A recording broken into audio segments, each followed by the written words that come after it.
আসসালামু আলাইকুম। আশা করি সবাই ভালো আছেন। আলহামদুলিল্লাহ, আল্লাহর অশেষ রহমতে আমরাও আপনাদের দোয়া ভালো আছি। এখন আমি নতুন একটি ভিডিও শুরু করলাম। আমার ভিডিওটা হলো আমি আমার ছেলেকে মাদ্রাসায় দেখতে যাইতেছি। ছেলে হাফেজি মাদ্রাসায় পড়ে, বোর্ডিংয়ে থাকে। এখন বিকেলবেলা আমি আমার ছেলেকে দেখতে যাইতেছি একটু। তো আপনারা সবাই আমার ভিডিও জুড়ে সঙ্গে থাকুন।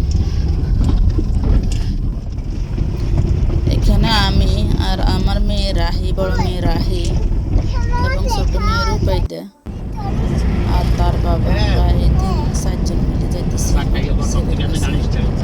বেশি দূরে না, আমাদের বাড়ি থেকে নিকটে, নোয়াখালী জেলা, নোয়াখালী বেগমগঞ্জ উপজেলা, কল্যাণপুর।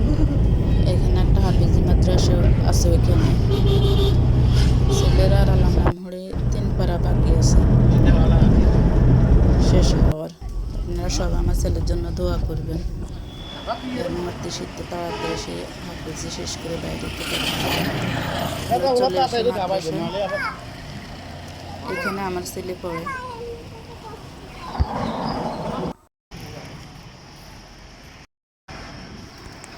সময় বেশি বাকি নেই, কিছুক্ষণ পরে মাগরিবের আজান দিয়ে দেবে। আমি বাড়ি থেকে নাস্তা নিয়ে আসছি ছেলেকে খাওয়ানোর জন্য, আর বিস্কুট আর টুকিটাকি এর বাবা কিনেছে। নাস্তা তো আমরা বাড়ি থেকে দেওয়া লাগে। এই দেখেন আমার ছেলে, সে খুবই লাজুক। ক্যামেরা অন করার সাথে সাথে সে লুকিয়ে গেল মুখটাকে।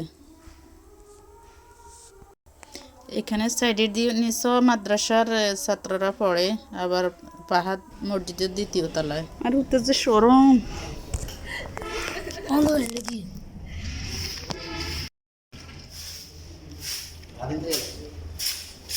বিকেল বেলা যেন আসতাম না।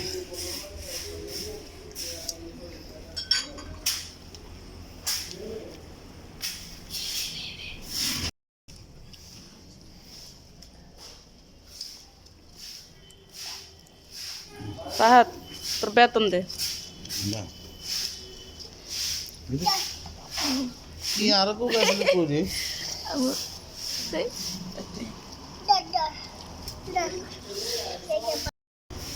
আবার কি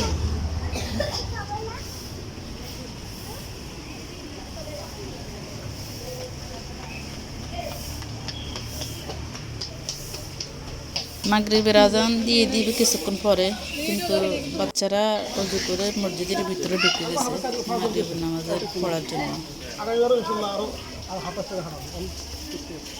আর এখানে আমরা বড়দের সাথে কিছু কথা বলছি, হাতের বেতন দিয়েছি, আর ওর সঙ্গে কিছু কথা বলবো।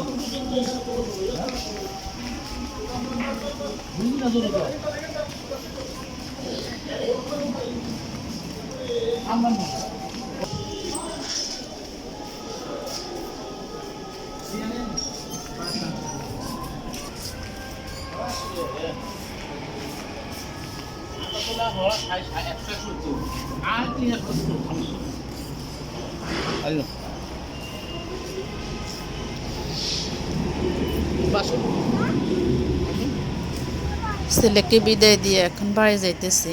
মনটা খুব খারাপ লাগতেছে।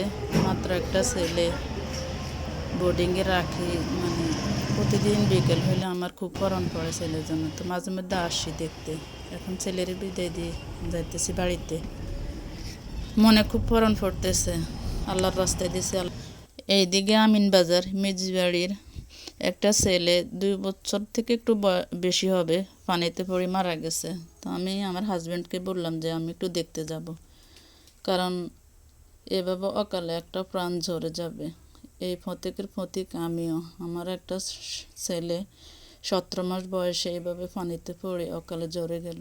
তাই কোথাও যদি কোনো বাচ্চা যদি কোনো মানে পানিতে পড়ে যদি মারা যায়, যদি শুনি আমি, তাহলে আমি আর নিজেকে কন্ট্রোল করে রাখতে পারি না। তাই আমার হাজব্যান্ডকে বারবার রিকোয়েস্ট করার পরেও আমাকে নিয়ে গেছে। তো দেখে নিজের মনকে অনেক কষ্ট করে ওইখানে কন্ট্রোল করে রাখতে পারি নাই, নিজের অজান্তে অনেকবার কান্না করছি। এরপর দেখে আমরা চলে আসছি। আর বাড়িও আমার শ্বশুর বাড়ির সামনে, অত দূরে না, মানে রোডের এই পাড়ে আর ওই পাড়ে আর কি, মেন রোডের এই পাড়ে ওই পাড়ে আমার শ্বশুর বাড়ির সামনের বাড়ি।